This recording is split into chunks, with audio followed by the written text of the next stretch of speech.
శ్రీ శరశ్చంద్ర చటర్జీ రాసిన చరిత్రహీనులు బెంగాలీ అనువాదం చక్రపాణి గారు చేసింది మనం చదువుకుంటున్నాం. ఇంతకుముందు వీడియోలో ఉపేంద్రుడు ఉత్తరం రాయడం పూర్తయింది అనే మాటతో మనం ఆ వీడియో కంప్లీట్ చేసాం. ఇప్పుడు తర్వాత ఏమైందో చూద్దాం. శశి ఎలా ఉంటుంది, ఏమిటి ఆలోచిస్తూ ఉంటుంది, ఏం చదువుకుంటుంది, పెళ్లి చేసుకుంటే ఎలా వ్యవహరిస్తుంది, ఇవే ఇప్పుడు ఎంతసేపు దివాకరుడి ఆలోచనలు. రాత్రింబగళ్ళు కూడా. చదువు సాగటలేదు, నాకేం ఇష్టం లేదు, అదంటేనే నాకు అసహ్యం. అయినా పెద్దవాళ్ల గౌరవం కాపాడడానికని నోరు మూసుకుని ఊరుకోవాలి అనుకుని ఆవేశంతో గబగబా చదివాడు కాసేపు. రోజు కనబడే ప్రకృతి ఇవాళ అతని కళ్ళకి కొత్త వెలుగుతో ప్రకాశించింది. పాఠం చదవాలని ఎంత పట్టుదలతో పుస్తకం ముందు పెట్టు కూర్చున్నా ఏదో తీయని అనుభూతి అతని హృదయాన్ని తాకుతోంది. కంఠస్వరం మందగించింది, దృష్టి క్షీణించింది. ఒక్కసారిగా కొత్త కల్పనా ప్రపంచంలో ఐక్యమైపోయాడు. కళ్ళలో 1000 దివిటీలు వెలుగుతున్నాయి, చెవుల్లో మంగళధ్వనులు మారుమోగుతున్నాయి. వివాహ సమారోహణ దృశ్యం ప్రత్యక్షమైంది. వేదిక మీద తను పెళ్లికొడుకై కూర్చున్నట్లు తలచి కంపించిపోయాడు. మనస్సు మహాస్వప్న సముద్రంలో మునిగి తేలుతూ ఉంది. కొంతసేపటికి చైతన్యం కలిగింది. ఉత్తేజంతో ఇలా అనుకున్నాడు, నేనిప్పుడు చేయగలిగిందేమిటి? లోకుల్లాగానే ఒడిదుడుకులతో సంసారం చేయాలి. ఇందులో విశేషమే ఉంటుంది, ఘనతే ఉంటుంది. ఉపేన్ అన్న నా స్వతంత్రాన్ని అంతటినీ మట్టిపాలు చేశాడు. అటువంటి జీవితాన్ని ఊరికేనే పోనిస్తానా అని గోణుక్కుంటూ ఉపేంద్రుని వ్యతిరేకించి విద్రోహం చేయాలనుకున్నాడు. కానీ నోట మాట రాలే. ఆలోచన ప్రవాహం ఒక్కసారిగా ఆగిపోయింది. ఆ వెంటనే సురబాల జ్ఞాపకం వచ్చింది. సుందర వదనం గల సురబాల ఆశీర్వాదాన్ని ఆశించి తను ఉపేంద్రుడి ముందు తలవంచాల్సి వచ్చింది. తలుచుకుంటే అతనిలో రేగిన విప్లవభావం దిగజారిపోయింది. ఉపాయం దొరకలే. ఒక్క నిట్టూర్పు విడిచాడు. ఇవాళ్టికి చదివింది చాలు అని కళ్ళు నిలుపుకుంటూ లేచి నుంచుని పుస్తకం అవతలపెట్టి దీపం ఒత్తి తగ్గించి పడుకున్నాడు. స్వతంత్ర జీవిత సమస్య చిక్కులో పడింది. మాటిమాటికి సురబాల మొహం, ఆమె ఆశీర్వాదం ఇవే గుర్తుకొస్తున్నాయి. ఇంతకుముందు ఎన్నోసార్లు ఆమె మొహం చూశాడు, కంఠస్వరం విన్నాడు. కానీ ఇవాళ ఎందుకనో కొత్తగా కనిపిస్తున్నాయి. పతియందు ఆమెకు గల భక్తి విశ్వాసాలు, దైవాదేశంలాగా ఆమె అనుసరించే తీరు మంచిదారికి తీసుకొచ్చాయి అని దివం గ్రహించాడు. తన ఇల్లాలు కూడా ఇలా లక్ష్మిలాగా ఉంటుంది, ఇంత భక్తి విశ్వాసాలు కలిగి ఉంటుంది, ఇలాగే చక్కగా ప్రసంగిస్తుంది అనే ఆశ కలిగింది. అయితే మాట్లాడుతున్నప్పుడు సురబాల పెదవులు ఎందుకు కంపించాయి? కళ్ళ వెంట నీళ్ళెందుకు తిరిగాయి? ముఖం మీద కాంతులు ఎందుకు పరుగులెత్తింది? యోచించిన కొద్దీ ఈ విషయాలన్నీ స్పష్టపడుతున్నాయి. ఈ విషయాలే ఇంతకుముందు ఇంగ్లీష్ కావ్యాల్లోనూ సంస్కృత కావ్యాల్లోనూ వల్లించాడే కానీ స్పష్టంగా అర్థం కాలేదు. ఆ సంగతులన్నీ ఒక్కొక్కటే ఇప్పుడు నెమరుకు వస్తున్నాయి. ఆ కావ్యాల్లో గల కల్పనా చాతుర్యం, మాధుర్యం అతని మోహింపజేస్తున్నాయి. ఈ విధంగా దివాకరుడు తన స్వతంత్ర జీవిత సమస్యను వదిలేసి కావ్యాలలో నాయకీ నాయకుల సుఖదుఖాలలో మునిగి తేలుతూ ఉంటే ఆలోచనలతోనే నిద్రపట్టేసింది. మర్నాడు సతీషుడు పక్కమించి లేచేసరికి 10 గంటలు దాటింది. పొద్దుక్కిపోయిందనే ఆత్రంతో బిహారీ ఒక గ్లాసుడు మంచినీళ్ళు పట్టరా చప్పునా అని పిలిచాడు. స్నానం ఇప్పుడు కాదులే, ముందు మంచినీళ్ళతే. సంధ్యావందనం నీకవన్నీ ఎందుకు అని కసిరేసరికి బిహారీ వెళ్ళాడు. సావిత్రి వంటింట్లో పోకచెక్కలు కత్తిరిస్తూ ఉంది. ఆ గ్లాస్ ఇడితే నేను పట్టుకెళ్తాను, ఈ లోపల నువ్వు వెళ్ళి ఒక బన్ కొనుక్కురా అని చెప్పి పంపింది. సావిత్రి పైకెళ్ళి, మీరు ఏనాడైనా సంధ్యావార్చకుండా మంచినీళ్ళు తాగారా? ఇవాళ ఇంత గల్లంతు చేస్తున్నారు, త్వరగా వెళ్ళి స్నానం చేసి రండి, ఇంతలో సామగ్రి సిద్ధం చేసి ఉంచుతాను అన్నది. ఆమెని ఎదిరించడం లాభం లేదని తెలుసు సతీష్కి. లేచి భుజాన అంగవస్త్రం వేసుకుని వెళ్ళాడు. భోజనం అయిపోయి పడుకోబోతుండగా వచ్చింది సావిత్రి. చూడనట్టు గోడవైపు మొహం పెట్టుకున్నాడు సతీషుడు. ఆమె నవ్వుతూ, రాత్రి విషయం ఏమైనా జ్ఞాపకం ఉందా అని అడగడానికి వచ్చా. మీరు లేచాక దయవుంచి ఒక్కసారి పిలవండి, జ్ఞాపకం చేస్తా అంటూ తలుపు వేసి వెళ్ళిపోయింది. విపిన్ బాబు విందు నుంచి ఎప్పుడు వచ్చింది, ఎవరి వెంట వచ్చింది, అదేమీ జ్ఞాపకం లేదు సతీష్కి. సావిత్రి వేలెత్తి చూపాక అతనికి కునుకు మాయమైంది. నిన్న సాయంత్రం మరో ఉపాయం తోచక దీపం ఉదేశాడు. కానీ పర్యవసానం ఏమవుతుంది, లోకులేమనుకుంటారు అన్న గ్రహింపు లేకపోయింది. తన మనసులో దురుద్దేశం ఏమీ లేదు అని మాత్రమే సంతృప్తి, తన నేరమేమీ లేదు అన్న ధైర్యం. ఆరాటంతో లేచి కూర్చుని జీవితంలో మరెన్నడూ తాగను అని ప్రతిజ్ఞతో ప్రాయశ్చిత్తం చేసుకున్నాడు. బిహారీ అని పిలిచాడు. రాఘవబాబు పరుపు ఎండలో వేస్తున్న బిహారీ ఆ కేక విని పరిగెత్తుకొచ్చాడు. గ్లాస్తో మంచినీళ్ళు తెమ్మని సావిత్రితో చెప్పు, నువ్వు వెళ్ళి నీ పని చూసుకో అన్నాడు. ఆవిడే పూజలో ఉన్నారండి, నేను తేనా? పూజ? ఆశ్చర్యంతో అడిగాడు సతీష్. అవునండి, రోజు పూజ చేస్తారండి ఆమె. ఏకాదశి ఉపవాసం ఉంటుంది ఆమె. రాత్రిళ్ళు భోంచేసి ఎరగదు. నీచు దరిదాపులకే రాకూడదుగా. ఎలాగైనా ఆమె గారు కులంగల కుటుంబంలో పుట్టిన బిడ్డగా. సావిత్రి రాత్రి భోజనం చేయదు కదా, మరి ఏం తిని ఉంటుంది అని ఆశ్చర్యంతో అడిగాడు సతీష్. ఏం తింటుంది? మిగిలితే పలహారం, లేకపోతే పచ్చి మంచినీళ్ళు తాగి పడుకుంటుంది అన్నాడు బిహారీ. ఈ సంగతి మెస్లో అందరికీ తెలుసా? అబ్బే, వంట మనిషికి నాకు తప్ప ఇంకెవ్వరికీ తెలీదు. ఎవరితోనూ చెప్పొద్దన్నది సావిత్రి. బిహారీ వెళ్ళిపోయాక సతీష్ మళ్ళా మంచం మీద ఒడ్డిగిలాడు. ఇవాళ బిహారీ వల్ల కలిగిన కొద్ది పరిచయానికి అతని హృదయం ఉప్పొంగిపోయింది. అతని మాటలు 16 అణాల యథార్థం అని నమ్మాడు. మంచినీళ్ల కోసం వెళ్ళిన బిహారీ అంతులేడు. సతీష్కి గొంతు ఎండిపోతోంది. పిలుద్దామని లేచి కూర్చునేటప్పటికీ గ్లాసు మంచినీళ్లు తెస్తున్న సావిత్రి కనపడింది. ఇవాళ ఆమె అతని దృష్టికి మరో విధంగా కనపడింది. ఆమె చేతిలో గ్లాస్ తీసుకుని నీళ్లన్నీ గడగడ తాగేసి గ్లాస్ కింద పెట్టాడు. ఇవాళ నీతో చాలా సంగతులు మాట్లాడాలి సావిత్రి. ముందు నన్ను క్షమించాలి అన్నాడు సతీష్. రెండో సంగతి అని అడిగింది సావిత్రి శాంతంగా. నిన్న రాత్రి ఎప్పుడొచ్చాను, ఎలా వచ్చాను? 3 జాములకి బండి మీద వచ్చారు. తర్వాత వాకిట్లో పడి నిద్రపోతున్నారు. అలాగా, నన్నెవరు లేపి తీసుకొచ్చారు? నేను అన్నది సావిత్రి. ఇంకెవరున్నారు? నువ్వొక్కదానివి నన్ను పైకి మోసుకురాలేవుగా అని అడిగాడు ఆత్రంతో. భయపడకండి, మెస్లో మరెవరికి తెలియదులేండి. ఒక్క నిట్టూర్పు విడిచి అబ్బా ప్రాణాలు కుదుటపడ్డాయి. నీ ఎదుట నేనేం చెడుగా ప్రవర్తించలేదు కదా అన్నది సావిత్రి. అయితే లేచాక ఒకసారి పిలవమన్నావెందుకు అన్నాడు సతీష్. ఇంకెప్పుడు తాగనని మీరు ఒట్టేసుకున్నారు. వేసుకున్నానా? అంత దుర్బుద్ధి నాకెలా పుట్టింది అన్నాడు సతీష్. నేను అడగబట్టి కాబోలు అన్నది సావిత్రి. ఇప్పుడు జ్ఞాపకం వచ్చింది సావిత్రి, నీ చేతిలో చేయి వేసి ఒట్టేసుకున్నా కదూ, ఇంకెప్పుడు తాగను. అవునుగాని సావిత్రి, నిన్న సాయంకాలం సంగతి నీ జ్ఞాపకం ఉందా అని అడిగాడు. ఉంది అన్నది సావిత్రి తల తిప్పుతూ. ఒకవేళ లోకులు ఈ సంగతి వింటే ఏం చేస్తాం? ఒక్క మాటగా గంభీరురాలై అన్నది. ఈ మెస్సు వదిలి మీరు ఇంకో మెస్ కన్నా వెళ్ళండి, లేకపోతే ఇంటికన్నా వెళ్ళండి అన్నది సావిత్రి. సతీష్ ఆ మొహం కేసు చూస్తూ మరి నువ్వు అన్నాడు. నా కోసం మీకెందుకు విచారం? ఈ మెస్లో కాకపోతే మరొక్కడైనా చూసుకుంటా. రెక్కల కష్టం చేస్తే పని దొరక్కపోదు. ఇంతేనా, ఇంకేమైనా ఉందా అన్నది సావిత్రి. ఒక్కసారిగా శిఖరం నుంచి కిందకు దొర్లిపట్టట్టు అయింది సతీష్కి. తనని మెస్లో ఉంచినా తీసేసినా ఒకటేట. తను నా ఒక్కడి మీదే మెస్సు మీదే ఆధారపడలేదట. రెక్కల కష్టం చేస్తే ఎక్కడైనా పట్టెడు కూడు దొరక్కపోదట. ఈ మాట అన్నాక ఇంకేం అడగడానికి అతనికి నోరాడలేదు. ఎన్నో సంగతులు అడగాలని పిలిచాడు, కానీ సావిత్రి గ్లాస్ తీసుకుని వెళ్ళిపోయింది. సతీషుడు మౌనంగా కూర్చున్నాడు. హృదయాన్ని నమ్ముకుని ఊహాసౌధాలు నిర్మించేదెలా అనే విషయంపై తత్తరపడుతున్నాడు. అతని మనసు సరిగా లేదు. ఆవేదనతో కాదు, దుఃఖంతో కాదు, ఒక విధమైన క్రోధంతో జ్వాలలెత్తుతూ ఉంది. ప్రేమించిన వ్యక్తి ఏవగించుకుంటే సహించొచ్చు, కానీ ప్రేమించానని నమ్మించి చివరికి ఇలా నిరాశపడితే సహించడం కష్టం. అంటే అతను సావిత్రిని ప్రేమిస్తున్నాడు, కానీ సావిత్రి అతన్ని ప్రేమించడం లేదు. సిగ్గుతో తలవంచుకున్నాడు. తన హృదయం చేసిన కార్యాల మీద కూడా ఏవగింపు కలిగింది. ఈ మెస్లో క్షణంసేపు కూడా ఉండడం కష్టం అనుకున్నాడు. ఇక్కడ ఉండడమా ఉండకపోవడమా అన్న విషయంలో ఆమె పూర్తిగా మౌనంతో ఉంది. ఆవేదన హృదయాన్ని ముక్కలు చేసినా సరే ఈ నీచత్వాన్ని మరి పెరగనివ్వకూడదు అని శపథం పట్టాడు. మెస్లో ఉండేవాళ్ళు ఆఫీస్ నుంచి తిరిగి వస్తున్న అలికిడి వినిపిస్తోంది. తుళ్ళిపడి లేచి సతీషుడు కిటికీల నుంచి చూశాడు. వెంటనే చొక్కా వేసుకుని యువతలకొచ్చాడు. ఇప్పుడు సావిత్రి లేచి మొహం కడుక్కోమంటూ వస్తుంది. భోజనానికి లేవమంటుంది. ఆకలిగా లేదంటే ఎలాగో ఊరుకోదు. బ్రతిమలాడుతుంది, బలవంత పెడుతుంది. కాదంటే విచారంతో వెళ్ళిపోతుంది. ఇటువంటి ప్రేమ ఆడంబరాలను జీవితంలో ఇవాళ్లే మొదటిసారి ఏవగింపుతో తొలగించేశాడు. బయటికొచ్చాడు. బజారు వెంట వెళుతున్నాడు. చిన్నబాబు గారు అంటూ ఒక ఎరుగున్న కంఠం వెనక నుంచి పిలిచింది. వెనక్కి తిరిగి చూశాడు. ఎవరది? మోక్షదా? సతీష్ వాళ్ళ ఇంట్లో కొంతకాలం పాటు చాకరీ చేసిన పని మనిషే మోక్షద. సెలవు తీసుకుని కలకత్తా వచ్చాక మళ్ళీ వెళ్ళలేదు.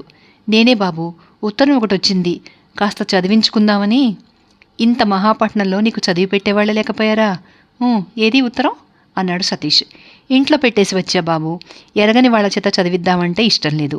మా ఇంట్లోనే చదువుకున్న పిల్ల ఒకటి ఉంది, కానీ 2 నాళ్ల నుంచి అది కనపట్టలేదు. ఎంత దూరం మీ ఇల్లు అని అడిగాడు సతీష్. అబ్బే ఇక్కడే, అదిగదిగో ఆ గొందిలో. పోనీ మీ బస చెప్పండి, రేపు అక్కడికి తెచ్చి చదివించుకుంటా అంది మోక్షద. నడుస్తూ తను ఎక్కడ ఉండేది అంతా చెప్పాడు. కొంత దూరం వెళ్ళాక హఠాత్తుగా ఆగి, ఇక్కడే బాబు మా ఇల్లు, ఒకసారి దయచేస్తే అన్నది. సతీష్కి ఇవాళ పెందరాళ్ళే మెస్ చేరుకోవాలని లేదు. పొద్దుపోయేదాకా ఎలాగో గడిపి సావిత్రి ఇంటికి వెళ్ళిపోయాకనే వెళదామని. అంచేత సరే పద అన్నాడు. 2 సందులు దాటాక ఇద్దరూ ఒక ఇంటి ముందుకు వచ్చారు. కొంచెం నుంచోండి బాబు అంటూ లోపలికి వెళ్ళింది. కాసేపట్లో ఒక దీపం చేతపట్టుకొచ్చి దారి చూపిస్తూ సతీషుణ్ణి పైకి తీసుకెళ్ళింది. పైన గదిలో దీపం వెలుగుతూ ఉంది. ఆ గది చూపించి, మీరు ఆ గదిలో కూర్చోండి బాబు, నేను వెళ్ళి తాంబూలం పట్టుకొస్తా అని వెళ్ళింది. గదిలోకి వెళ్ళాడు సతీష్. ఆ గది అందము పొందిక చూసి ముగ్ధుడైపోయినాడు. ఒకవైపు బల్ల మీద తళతళ మెరుస్తూ ఇత్తడి సామాన్లు, దాని పక్కగా దండం మీద బట్టలు వేసి ఉన్నాయి. దర్వాజా పైగూట్లో చిన్న టైంపీసు టిక్ టిక్ మంటూ ఉంది. మంచం మీద పక్క మల్లె పువ్వులా వేసి ఉంది. దానిపై కూర్చుని ఇంకేమి సామాన్లున్నాయా అని పరిశీలిస్తున్నాడు. చక్కగా సర్ది ఉన్న చిన్న పుస్తకాల బీరువా మీద అతని దృష్టి పడింది. లేచి వెళ్ళి దానిలోంచి ఒక పుస్తకం తీసి పేజీ తిప్పాడు. దానిమీద భువనచంద్ర ముఖోపాధ్యాయ అని రాసి ఉంది. మళ్ళీ దాని స్థానంలో పుస్తకం పెట్టేసి ఇంకా 2-3 పుస్తకాలు తీశాడు. వాటి మీద అదే పేరుంది. వచ్చి మంచం మీద కూర్చున్నాడు. ఇంతలో మోక్షద తాంబూలం తెచ్చింది. అది తీసుకుని, ఈ గది చాలా పొందికగా ఉంది, వదిలిపెట్టి వెళ్ళబుద్ధి కావడం లేదు అన్నాడు సతీష్. ఆమె చిరునవ్వుతో, తొందరే, ఇంకాసేపు కూర్చోండి, ఈ గది నాది కాదు బాబు, మరో అమ్మాయిది. ఆమె ఎక్కడికి వెళ్ళింది అని అడిగాడు సతీష్. ఎక్కడో మెస్లో పని, పొద్దుపోయి కానీ ఇంటికి రాదు, అందుకని తాళం చెవి నా చేతికిచ్చి పోతుంది అన్నది. అయితే భువన్ బాబు ఎప్పుడు వస్తున్నాడు అని అడిగాడు సతీష్. ఆయనెవరు ఆశ్చర్యంగా అడిగింది మోక్షద. భువనచంద్ర ముఖోపాధ్యాయ, నువ్వెరగవు అన్నాడు సతీష్. ఇంకెందుకు వస్తాడు అన్నది మోక్షద మొహం చిట్లించుకుంటూ విరక్తిగా. ఏ మరి లేడా? మండిపోయినవాడు, చచ్చినా బాగుండేది, బాపన పుట్టక పుట్టాడు, గొప్ప భక్తుడట కూడాను. ఎందుకని ఊరుకున్నా గాని ఈ మాట కంటికి కనపడని మోఖాన కళ్ళాపి చల్లి మరీ పంపిస్తా అన్నది మోక్షద. బ్రాహ్మణ్ణి అంత పని చేయకు, అసలు అతడెవరు అన్నాడు సతీష్. పట్టరాని కోపంతో అన్నది మోక్షద. చచ్చినాడు, ఆ పిల్లను పాపం ఎందుకు కాకుండా చేసిపోయాడు, ఇదేనా మనిషి చేసే పని, పీడాముండా కొడుకు. ఎవరు మోక్షదా? అతగాడు ఏం చేసిపోయాడు ఆత్రంగా ప్రశ్నించాడు సతీష్. అతగాడిని మీరెరగరులేండి, తెలుసుకుని మాత్రం చేసేదే ఉంది అంటూ బయట నుంచి సమాధానం వచ్చింది. తుళ్ళిపడ్డాడు సతీష్డు. వెనక్కి తిరిగి చూసింది మోక్షద. వచ్చి ఎంతసేపు అయిందే సావిత్రి?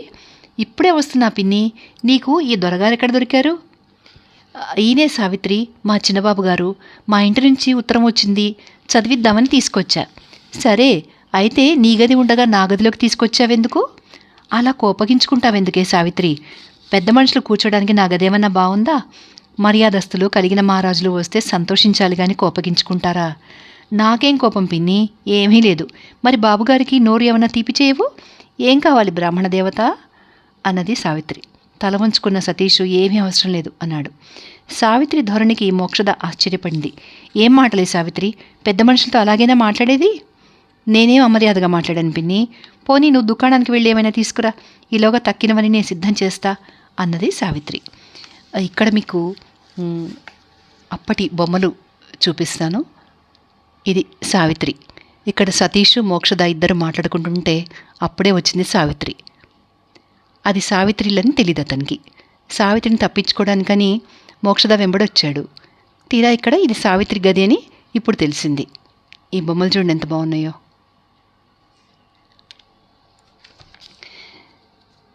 సరే, ఇప్పుడు మనం మళ్ళీ కథలోకి వచ్చేద్దాం. నోట్లో ఏదో గొణుక్కుంటూ వెళ్ళిపోయింది మోక్షద. తర్వాత సావిత్రి, నిన్నటి నుంచి తిండి తిప్పలు లేకుండా తిరుగుతున్నారుగా, లేవండి స్నానం చేసి భోంచెద్దురు గాని అంది సతీష్తో. ఆకలిగా లేదు అన్నాడు. లేకపోయినా తప్పదు. ఒకటి, మీ మాట నమ్మను. రెండవది, ఇంకా జాగారాలెందుకు, త్వరగా లేచి పదండి అన్నది. జాగారమేం లేదు అన్నట్టు రెండోది అన్నావేమిటి? చెప్తే కాని కదలను. ఇవాళ మీరిక్కడికి రావడం నా అదృష్టం. మీ పాదధూళితో మా ఇల్లు పావనమైంది. ఇవాళ నే పుట్టినరోజు, ఏమీ తినకుండా ఎలా వెళ్ళనిస్తాననుకున్నారు అన్నది సావిత్రి. నా అదృష్టం కొద్దీ మిమ్మల్ని మా అతిథిగా పంపించాడు భగవంతుడు. ఏమైనా ఎంగిలి పడక తప్పదు, దక్షిణ కూడా స్వీకరించాలి. ఇవాళకి మాత్రం కాస్త మీ కులగోత్రాలు మర్చిపోవాలి అంది సావిత్రి నవ్వుతూ. ఓహో, ఇవాళ నువ్వు పుట్టినరోజా? మరైతే బజారు మిఠాయి చద్దిపూరీలు ఎలా తింటాను? ఏనాడైనా తిన్నానా? ఇవాళ బజారు వస్తువులు మాత్రం నోట పెట్టను అన్నాడు. సావిత్రి కూడా ఈ సంగతి తెలుసు. సిగ్గుపడి అలా అయితే నేను లొంగిపోయాను అని లేచి వెళ్ళిపోయింది. తర్వాత సతీషుడు మెల్లగా పక్క మీద ఒడ్డిగిలపడ్డాడు. ఈ గది, ఈ హంసతూలికా తల్పము వదిలిపోబుద్ధి పుట్టడం లేదు అతనికి. ఒకవైపు ఆత్మాభిమానం పట్టుకు పీడిస్తోంది. వేరే ఉపాయం తోచలేదు. వెళ్ళేటప్పుడు సావిత్రి బయట గొళ్ళెం పెట్టినట్టు గ్రహించాడు. అదీకాక ఇవాళ సంభాషణలో తరచూ నువ్వు నువ్వు అని సంబోధించిందని కూడా తెలుసుకున్నాడు. ఏకాంతంలో ఉన్న అతని మనస్సు పైన ఈ కొత్త విశేషాలు 2 మంత్రాలుగా పనిచేస్తున్నాయి. ఇవాళ మధ్యాహ్నమే ప్రవాహంలో కొట్టుకుపోయిన ప్రేమ మలినమంతా మళ్ళా వచ్చి అతని హృదయంలో పేరుకోసాగింది. కన్ను మూశాడు. కొంచెం కునుకు పట్టింది. హఠాత్తుగా తలుపు మీద చప్పుడైంది. కన్ను తెరిచి చూశాడు. మోక్షద ఉత్తరం చేత పట్టుకుని సావిత్రి వెనక వస్తోంది. చూడు బాబు, అమ్మగారు ఏమని రాశారు? ఇంకా 2 నెలలకు కానీ రాదుట. ఇంకేం విశేషాలు రాయలేదా? మరేం లేవు అని చెప్పి ఉత్తరం మోక్షద చేతికి తిరిగిచ్చేశాడు. నా జీతం సంగతో అన్నది మోక్షద. ఏమీ లేదు అన్నాడు సతీష్. అనేటప్పటికీ మోక్షద రుసరుసలాడుతూ, ఆ సంగతి ఎందుకు రాస్తారు? లేనిపోని సోదంతా రాస్తారు కానీ. సావిత్రి, రేపు దీనికి జవాబు రాయాలి. బాబుగారికి భోజనం పెట్టేది ఎప్పుడే? పొద్దుపోవడంలే అన్నది. సంధ్యవార్చకుండా భోంచేస్తాడేమిటి బ్రాహ్మడు అన్నది సావిత్రి. అసలే మోక్షద చిరాకుగా ఉంది. మరింత మండిపడి, నీ తెలివి తెల్లారా, వీరేమైనా పురోహితులా పూజారులా సంధ్యవార్చడానికి అంది. సతీషుడు నవ్వి, మర్చిపోయావా మోక్షద, నేను మా ఇంటి వద్ద కూడా సంధ్యావందనం చేస్తుండేవాణ్ణి కదూ అన్నాడు. ఆమె సిగ్గుపడి, అవును బాబు, అవును, నా మరుపు మండిపోను. చూడు సావిత్రి, లే, ఆలస్యం చేయకు అని అనేసి వెళ్ళిపోయింది. 1 గంట సేపయ్యాక సతీషుడు ఒంటరిగా కూర్చుని భోంచేస్తున్నాడు. ఎవరూ లేరు గదిలో. వరండాలో నుంచి చూచి మోక్షద కోపంతో వంటింట్లోకి వెళ్ళింది. సావిత్రి కూర్చునే ఉంది. ఏవే సావిత్రి, నీ తెలివితేటలని ఏమైపోయినాయే ఇవాళ? ముష్టివాడికి పెట్టినట్టు పళ్ళెల్లో కాస్త కూడుపడేసి ఇక్కడికొచ్చి కూర్చున్నావా అంది. ఏదో ఆలోచనలో ఉన్న సావిత్రి తుళ్ళిపడి, కావాలంటే వారే పిలుస్తారు అంది. ఇలాంటి పాడుబుద్ధి కాకపోతే నువ్వు ఇలా ఎందుకుంటావు? ఇలా పొరుగింట చాకరీ చేసుకుని పొట్ట పోసుకునే గతెందుకు పడుతుంది? నువ్వే 4 నౌకర్లను పెట్టుకుని జమీందారినిగా ఉండేదానివి. రెక్కల కష్టం చేసి పొట్ట పోసుకుంటే తప్ప పిన్ని? చేయకూడని పని ఇది అన్నది సావిత్రి. తప్పక. నా వయసు మాట ఎలా ఉన్నా నీ వయసులో మటుకు ఇది చేయకూడని పనే. అక్కడ బాబుగారికి భోజనం పెట్టి ఇక్కడ కూర్చుంటామే, వెళ్ళి దగ్గర కూర్చో. అదృష్టం పండడం అంటే ఎంతోసేపు పట్టదు. ఆ మాటకు స్తంభించిపోయింది సావిత్రి. ఆ వాగుడేమిటి? వారు వింటారు అంది. వినరులే, ముందు నువ్వు వెళ్ళు. మరో సంగతి, దేవుడు నీకు కళ్ళిచ్చింది మూసుకు కూర్చోడానికి కాదు, కాస్త తెరుచుకునుండు. ముందస్తుగానే బంగారు గొలుసు మీదికి ఉంగరం మీదికి దృష్టి పోనీయకు. మనిషి తత్వం గ్రహించు అంటూ మోక్షద లాలించబోయింది. సావిత్రి 2 అడుగులు వేసేటప్పటికి మళ్ళీ, ఇట్రా సావిత్రి, ఈ మాట వినిపో అన్నది. ఏమిటి అంది సావిత్రి వెనక్కొచ్చి. 1 కంచిపట్టు చీర ఇస్తా, కట్టుకు వెళ్ళు అంది. తీసుంచు, ఇప్పుడే వస్తాలే అంటూ సావిత్రి వెళ్ళిపోయింది. సతీషుడి భోజనం అయిపోయింది. సావిత్రి గదిలోకి వచ్చి, నిద్రామవారు ఆవహించినట్టుందే, ఏమిటా కునుకుపాట్లు పడుతూ భోజనం చేయడం అంది. అవును, నిద్రొస్తూనే ఉంది అన్నాడు సతీషుడు. ఇంకో పూరి అన్నది సావిత్రి. వద్దు, తినలేను అన్నాడు. బయట అలికిడి విని మోక్షద వచ్చి నుంచుని వింటోంది అని తెలుసుకుంది సావిత్రి. ఆమెకు వినిపించేటట్లు అడిగింది. నాకు మంచి కంచిపట్టు చీర కొనిపెట్టరు బాబు అంది సావిత్రి. ఎన్నడూ ఏమీ అడిగి ఎరగదు. ఈ మాట విని సతీష్ చాలా ఆశ్చర్యపడ్డాడు. మోక్షద వచ్చి చాటుగా నుంచుని వింటున్న సంగతి అతనికి తెలీదు. సావిత్రి మొహం కేసి చూసి, నిజంగానా అన్నాడు. నిజం కాక అబద్ధమాయే అన్నది. కట్టుకునేది ఎప్పుడు అన్నాడు. ఇప్పుడు కాకపోతే మరెన్నడూ అవకాశం ఉండదు. నేను చాకరీ చేసుకుని బతుకుతున్నాను అని మా పిన్నికి నా మీద చాలా కోపంగా ఉంది. అందుకని చాకరీ మానుకుని కాలు మీద కాలేసు కూర్చోగలగడం ఎప్పుడా అని ఆలోచిస్తున్నా అంది. మంచిదేగా అన్నాడు సతీష్. అది చాలదు, ఒక దాసిదాన్ని కూడా పనికి పెట్టుకోవాలి మీకే అంటూ మాట పూర్తి కాకుండానే నోట్లో బట్ట పెట్టుకుని నవ్వాపుకుంది. బాబుగారు సావిత్రిని ఎరుగున్నట్టున్నారే అన్నది మోక్షద. మళ్ళీ సావిత్రి వంక చూసి, ఈ ముసల్దాంతో వేళాకోళాలేమిటో ముందుగా చెప్తే నీ బంగారం ఏమైనా పోయిందా? ఏమైనా చాలా సంతోషం అంటూ మెల్లగా బయటకు వెళ్ళిపోయింది. భోజనమయ్యాక సతీష్ మళ్ళీ మంచం మీదకి వచ్చి కూర్చున్నాడు. తాంబూలం తెచ్చిచ్చి సావిత్రి నవ్వుకుంటూ ఎదురుగా పీట మీద కూర్చుంది. తలవని తలంపుగా ఒక్కసారిగా సతీష్ హృదయంలో తుఫాను చెలరేగింది. చాలా పొద్దుపోయింది, ఏ ఇంటికి వెళ్ళరు అంది సావిత్రి తలెత్తి. వెళ్ళక ఎక్కడుండేది అన్నాడు సతీష్ శుష్కస్వరంతో. ఇక్కడుండకూడదు, వెళ్ళి మాత్రం చేసేదేముంది, పిన్ని ఇంకా మేలుకునే ఉంటుంది, నేను వెళ్ళి ఆమె గదిలో పడుకుంటా, మీరిక్కడే పడుకోవచ్చు అంటూ సావిత్రి అతని మొహం వైపు చూడసాగింది. కాదు, వెళతానులే, వెళుదురుగాని కాసేపు కూర్చోండి అన్నది తలుపు ఓరవాకిలిగా వేసి వచ్చి అతని ఎదురుగా కూర్చుని. ఒకవేళ ఈ సంగతి మెస్లో తెలిస్తే అంది. ఎలా తెలుస్తుంది అన్నాడు సతీష్. నేను చెప్తే? ఏమని చెప్తావు, అసలు ఏమైనా ఉంటేగా చెప్పడానికి అన్నాడు సతీష్. చిరునవ్వుతోంది సావిత్రి. ఏమీ లేదు, నిజంగా సావిత్రి మృదుస్వరంతో అంది. చెప్పేదేం లేకపోతే సరే, మాట్లాడక ఇంటికి వెళ్ళిపో, ఇంకా అలాంటి దుర్బుద్ధుల లోపల పెట్టుకోకు, తెలుసా? ఇదేం అర్థం కాలేదు సతీష్కి. చేస్తే నాకు కలిగే నష్టమే ఉంది, మెస్లో నాకు విరోధులు ఎవరూ లేరు అన్నాడు. నాకు తెలుసా సంగతి, కానీ ఈ బాధ్యత వేసుకుంటుంది మా పిన్ని, ఆమె నాలిక కట్టేయడం ఎలా? మోక్షద పెరువిని లోపల కొంచెం భయపడ్డాడు. 4 రూపాయలు చేతిలో పెడితే సరిపోతుందిగా అన్నాడు. అనవసరం, డబ్బుదండగా ఏమిచ్చినా దాన్ని నాలికే కట్టేయడం కష్టం, పోని దాన్నంటే డబ్బుతో వశం చేసుకోగలవు, మరి నన్ను అంది. ప్రేమతో అప్రయత్నంగా అనేశాడు. నవాపుకుంది సావిత్రి. మీరు 4వ వారు అంది. అంటే అంటే ఇంతకుముందు మరి 3 మహాశయులు కూడా ఈ వస్తువుని నాకు బహుకరిద్దామనుకున్నారు, నువ్వు తీసుకోలేదా అన్నాడు. లేదు, మలినం పోగు చేసుకోవడానికి నా దగ్గర చోటు లేదు. మౌనంగా కూర్చున్నాడు సతీషుడు. మధ్యాహ్నం జరిగిన సంఘటనలన్నీ జ్ఞాపకానికి వచ్చాయి. సావిత్రి మాటలు వేళాకోళమని గ్రహించలేకపోయాడు. హఠాత్తుగా సతీష్ నోటి నుండి ఈ మాటలు వచ్చాయి. వాళ్ళు వట్టి వెరిబాగుల వాళ్ళు, ఏ శ్రమ లేకుండా మడత పెట్టి పెట్టెలో ఈమిడే వస్తువులు ఇస్తామనాల్సింది. వాళ్ళకన్నా నేనేం తక్కువ వాడిని కాదు, మీ దృష్టిలో ప్రేమ చాలా నింద్యమైంది, సరే వెళుతున్నా. ఈ మాటలు సావిత్రి హృదయంలో శూలంలా గుచ్చుకున్నాయి. మీరు అనడంలో సతీషుడు ఆమెను ఏ శ్రేణిలో చేర్చాడో సావిత్రి గ్రహించకపోలేదు. పరిహాసం పోట్లాటలోకి దిగడం చూసి మాట్లాడకుండా ఊరుకుంది. అయితే సతీష్ ఊరుకోలే. నా హృదయానికి గాలం తగిలించి నేను తణుకులాడుతుంటే తమాషా చూస్తున్నావా అన్నాడు. ఈ మాట సహించలేకపోయింది సావిత్రి. చివ్వన లేచి నుంచుని, గాలానికి తగులుకున్నా నువ్వు తప్పించుకోగలవు, ఇంకా తణుకులాడుతూ ఉంటే చూసేదేమిటి తమాషా అంది. అలాగా అని అతని మొహం కేసి చూసింది. హీన చరిత్రుడా, నా ఇంట్లో కూర్చుని నన్నే అవమానిస్తావా, పో ఇక్కడి నుంచి వెంటనే పో అంది. ఎత్తి పొడిచినట్లుగా సతీష్ మళ్ళీ అన్నాడు. హీనచరిత్రుడా, ఏమన్నావు? హీనచరిత్రుడా? సావిత్రిట సావిత్రి, మీ తల్లిదండ్రులు చాలా బాగా ఆలోచించి పెట్టారులే నీకే పేరు. ఉక్రోషం వచ్చింది ఆమెకు. వెళ్ళిపో అని గట్టిగా అరిచింది. ఇక్కడ ఈ బొమ్మలు చూడండి. సావిత్రి, సతీషుడు.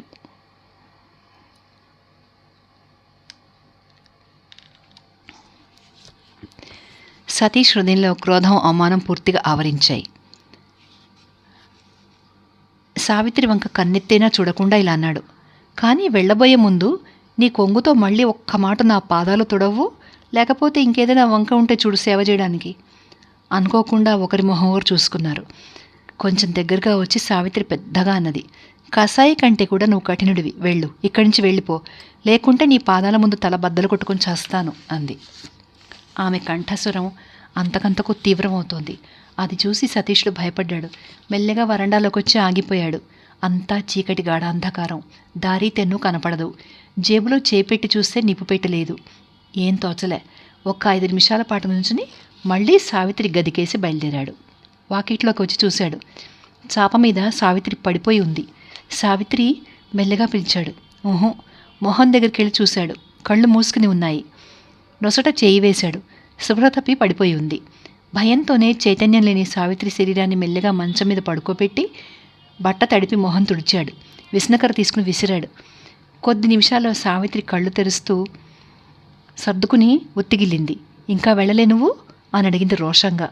విసురుతూనే ఉన్నాడు సతీషుడు. మెల్లగా మంచం మించి లేచింది సావిత్రి. దీపం పట్టుకుని వరండాలోకి వచ్చి, ఇదిగో దారి చూపిస్తా, వెళ్ళిపో అని వాకిలి పక్కగా నుంచుంది. సతీషుడు బయటకు వచ్చేదో చెప్పబోయాడు. చాలు, ఇంకేం చెప్పక్కర్లే. అస్పృశ్యురాలైన ఒక కులటను ప్రేమించి దేవుడిచ్చిన ఆత్మను మైలపరుచుకోకు. మెస్సు వదిలి నువ్వన్నా వెళ్ళు, నేనన్నా వెళతా, రేపే అంటూ సావిత్రి అతని సమాధానం కోసం ఎదురుచూడకుండానే టక్కున తలపేసేసుకుంది. సావిత్రి ఎందుకు ఇలా నిర్దయగా గాయపరిచి తొలగిపోతోంది రాత్రి తెల్లవార్లు ఆలోచించినా అర్థంగాక సతీషుడి హృదయం హైరాణ పడుతుంది.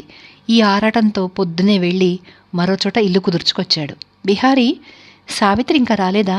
సరే, నా సామాను సర్ది ఉంచు, నేను రాఘవబాబు గారి వద్దకు వెళ్ళి లెక్కలు చూసుకొస్తాను అన్నాడు. ఇంత హఠాత్తుగా ప్రయాణం కట్టారెక్కడికి అని ప్రశ్నించాడు రాఘవబాబు. అంతా నిశ్శబ్దం, గుసగుసలు. అవును, హఠాత్తుగానే వచ్చాను, హఠాత్తుగానే వెళుతున్నా. ఇదిగో ఇది తీసుకోండి, ఇంకా బ్యాలెన్స్ ఉంటే మా స్కూల్ అడ్రస్కి ఒక కార్డు రాసి వేయండి, పంపిస్తాను అంటూ బయటికి వెళ్ళిపోయాడు. గదిలో నుంచి పక్కపక్క నవ్వు వినిపించింది. తర్వాత బిహారీ వచ్చి, నా 15 రోజుల జీతం కూడా లెక్క చూసి ఇచ్చేయండి బాబు, నేను సతీష్ బాబు వెంట పోతాను అన్నాడు రాఘవబాబుతో. వెళతానంటే ఇక్కడ పని ఎవరు చేస్తారనుకున్నావు? నీ తాత ముందుగా చెప్పా చేయకుండా నీ ఇష్టం వచ్చినప్పుడు పోవడానికైనా నిన్ను పనిలో పెట్టుకుంది అంటూ కళ్ళెర చేశాడు రాఘవబాబు.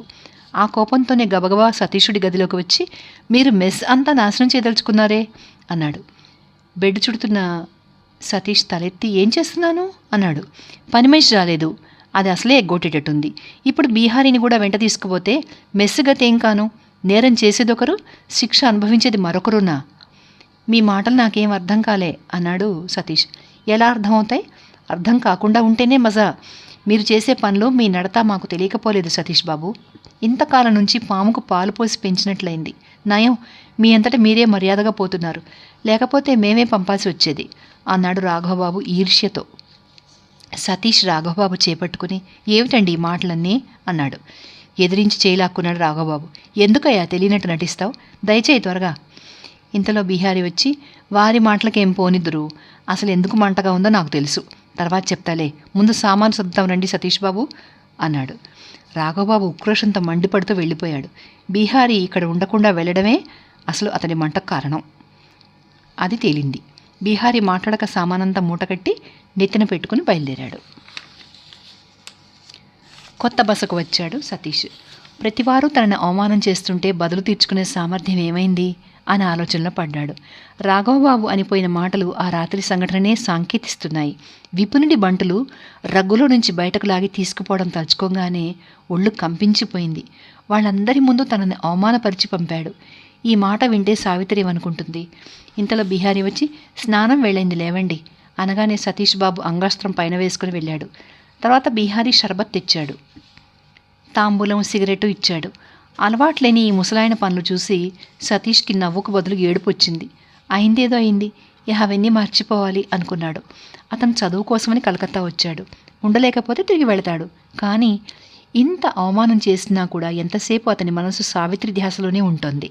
అంతా తెలిసి ఉన్న బీహారీకి ధైర్యం చాలక సానుభూతి చూపించలేకపోతున్నాడు. అందుకే తల వంచుకుని మాట్లాడక మండిగం మీద కూర్చున్నాడు. కొంచెంసేపు తర్వాత వాకిట్లో పడుకున్నాడు. 10 గంటలవుతోంది. అయితే బిహారీ, నీకు సావిత్రి ఇల్లు తెలుసా అని అడిగాడు సతీష్. దిగ్గున లేచి బిహారీ, ఎందుకు తెలియదు బాబు, ఎన్నిసార్లు ఆమెను ఇంటికి దిగబెట్టి వచ్చానుగా, వెళ్ళి చూసిరానా? ఎంతో దూరం లేదు, 1 గంట సేపట్లో తిరిగి వచ్చేస్తా అన్నాడు. కాసేపు ఆలోచించి వద్దులే అన్నాడు సతీష్. మర్నాడు సతీష్ స్కూల్కి వెళ్ళిపోయాడు. పనులన్నీ అయ్యాక బిహారీ తన 15 రోజుల జీతం వసూలు చేసుకోవాలనే వంకతో పాత మెస్కి వెళ్ళాడు. రాఘవబాబు లేడు. వంట బ్రాహ్మడితో బిహారీ గంజాయి దమ్ము లాగుతూ చాలాసేపు బాతాకాని కొట్టి ఎన్నో సంగతులు దొర్లించుకున్నారు. చివరికి వంటవాడన్నాడు, సావిత్రి తెలివైన పిల్ల, ఎంత మూర్ఖుడికైనా 2 రోజుల్లో పనిపాట్లన్నీ నేర్పేస్తుంది. ఇక్కడ వీళ్లతోనే వేగలేకుండా ఉన్నా. నే చెప్పానని చెప్పు సావిత్రితో, అక్కడికి వచ్చేస్తానని. నే వస్తానంటే సతీష్ బాబు కాదనడు. 2 రూపాయలు ఎక్కువైనా. నిజంగా నా పంతులు గారు, సావిత్రి అక్కడ లేదు అని చెప్పాడు బిహారీ. అయితే సతీష్ బాబు ఇక్కడి నుంచి వెళ్ళిపోవడం గురించి ఏమనుకుంటున్నారు? స్కూల్కు దూరమనా? అసలు రహస్యం మరేదో ఉందని అని అడిగాడు బిహారీ వంటవాడి చేతిలో గంజాయి పొడం వేస్తూ. చిలుం వెలిగిస్తూ చెప్పాడు వంట బ్రాహ్మడు. అవును, ఏదో కుంభకోణం ఉన్నట్టే ఉంది. తర్వాత బిహారీ 2 దమ్ముల్లాగి సావిత్రి ఇంటికి బయలుదేరాడు. ఆమెకేమైనా ఒళ్ళు బాగలేదా అన్న సందేహంతో వెళ్ళాడు. తలుపు తీసే ఉంది. తిన్నగా లోపలికి పోయి చూసి స్తంభించిపోయాడు. విపినుడు తప్పతాగి నిషాతో బల్ల మీద పడి ఉన్నాడు. దగ్గరే కూర్చుని ఉంది సావిత్రి. బిహారీ కనబడగానే ఆవిడ మొహం వెలవెలపోయింది. కానీ తమాయించుకుని, రా బిహారీ అంటూ పిలిచి వసారాలో చాప వేసి కూర్చోపెట్టింది. అంతా బాగున్నారా అని అడిగింది. బాగున్నారని చెప్పాడు బిహారీ. తర్వాత ఇంకేం మాట్లాడాలో తోచలేదు సావిత్రికి. నేను వెళతానండి, పనుంది అని బిహారీ లేచి నుంచున్నాడు. సాగిపోతున్నాడు బిహారీ. సావిత్రి అతని వెనకాలే వచ్చింది వాకిల్ దాకా. మెస్ వాళ్ళందరికీ నా మీద చాలా కోపం వచ్చిందనుకుంటా బిహారీ అన్నది. నాకేం తెలుసు, ఇప్పుడు నేను అక్కడ ఉండడం లేదుగా అని చెప్పాడు బిహారీ. లేదు, మెస్ తీసేశారేమిటి అంది సావిత్రి. ఓహో, సతీష్ బాబు ఒక్కడే మెస్ వదిలి మరో చోటికి వెళ్ళిపోయాడు. ఆయనతో పాటే నేను. ఎందుకు వెళ్ళిపోయాడు బిహారీ అంది సావిత్రి. అదంతా చాలా గందరగోళం ఉందిలే అని పోబోతుంటే సావిత్రి అతని పాదాలు రెండు పట్టుకుని కొంచెంసేపు కూర్చో బిహారీ అని బతిలాడింది. అయితే రేపు ఒకసారి వచ్చి వెళ్తావా అంది. రాను అని ఖచ్చితంగా చెప్పేశాడు బిహారీ. అతని మొహం కేసి చూసి పాదాలు వదిలిపెట్టేసింది. దుఃఖం పొర్లుకొచ్చింది. అయినా గంభీరంగా సరే వెళ్ళు, ఇక్కడి సంగతులన్నీ వారికి చెప్తావు కదూ అంది. వారు నీ సంగతులేమీ వినదలుచుకోలేదు అన్నాడు బిహారీ. సరే, ఎప్పుడైనా వినదలుచుకుంటే చెప్పు అంది శుష్కస్వరంతో. మీ ఆడవాళ్ళలాగా నాదేం రాతిగుండె కాదు, నాకు దయాదాక్షిణ్యాలున్నాయి. అతనితో చెప్పడానికి నాకేం పని అనేసి గబగబా బయటకు వెళ్ళిపోయాడు. నిస్తబ్దురాలై సావిత్రి అక్కడే చతికిలబడిపోయింది. ఇక్కడితో ఆపేద్దాం ఈ వీడియో.